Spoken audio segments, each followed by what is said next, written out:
Hey hi నా video కనుక first time చూసినట్టయితే ప్లీజ్ ఛానల్ని సబ్స్క్రైబ్ చేసుకోండి. ఇంకా ఈ వీడియో వచ్చేసి న్యూ మామ్స్కి చిన్న టిప్తో అయితే మీ ముందుకు వచ్చేసాను. ఎందుకంటే నేను కూడా న్యూ మామ్గా ఈ ప్రాబ్లమ్ని ఫేస్ చేశాను. అంటే పిల్లలు ఎందుకు ఏడుస్తారో తెలీదు, ఎందుకు ఎలా ఉంటారో తెలీదు. ఒక టైంలో ఒకలాగా, ఒక టైం ఒకలాగా ఉంటారు. పేరెంట్స్ పాపం అది చూసి ఎందుకు అసలు టెన్షన్ పడాలా, ఏమవ్వాలో కూడా అర్థం కాదు ఒక్కొక్క టైంలో.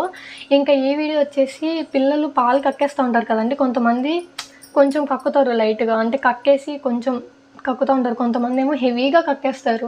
అసలు ఎందుకు కక్కుతున్నారో తెలియక పేరెంట్స్ పడే టెన్షన్ మామూలుగా అయితే ఉండదు.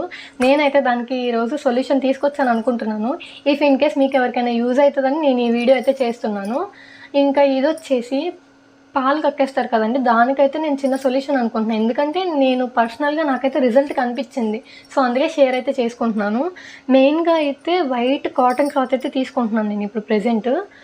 మీరు కూడా వైట్ క్లాత్ ప్రిఫర్ చేయండి. మెయిన్గా ఈ వైట్ క్లాత్ని ఒక ఫింగర్కి ఇలా చుట్టండి. ఫింగర్కి ఇలా పెట్టేసి ఒక బౌల్లో హాట్ వాటర్ తీసుకోండి. ఆ హాట్ వాటర్లో ఫింగర్ని డిప్ చేయండి. డిప్ చేసిన తర్వాత బేబీ మౌత్ ఓపెన్ చేసి ఫింగర్ని సైడ్ నుంచి, ఫ్రంట్ నుంచి కాదు, మెయిన్గా చెప్తున్నా ఫ్రంట్ నుంచి అయితే అస్సలకే కాదు, సైడ్ నుంచి, మౌత్ సైడ్ నుంచి పెట్టి నాలుక మీద ఉన్న పాలంతా తీసేయాలన్నమాట. ఎందుకంటే తెముల్చుకుంటూ పాలు కక్కుతూ ఉంటారు, వాళ్ళకి తెమడ ఉండిపోయి.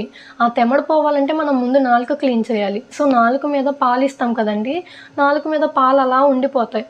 మనం బ్రష్ చేయలేం కదా బేబీస్కి. సో అందుకని ఈ టిప్ అయితే నేను చెప్తున్నాను. నాలుక మీద అంతా ఇలా క్లీన్ చేసేసేయండి. నాలుక మీద మొత్తం టోటల్గా క్లీన్ చేసేయండి క్లాత్తో. తర్వాత చిగురులు ఉంటాయి కదండి, చిగురుని కూడా ప్రెస్ చేయండి. కొంచెం అటు ఇటు ఫింగర్తో అలాగ అనండి. ప్రాబ్లం అయితే ఏమి ఉండదు. చిగుర్లు ఇంకా గట్టి పడతాయి మీరు అలా ప్రెస్ చేసినందుకు. So no problem. ఇంకా ఈ వీడియో కనుక ఎవరికైనా యూజ్ అయితే కామెంట్ చేసేయండి. నేనైతే యూజ్ అవుతుందని అనుకుంటున్నాను. ఇంకా ఈ వీడియో నచ్చితే please like, share, comment and subscribe.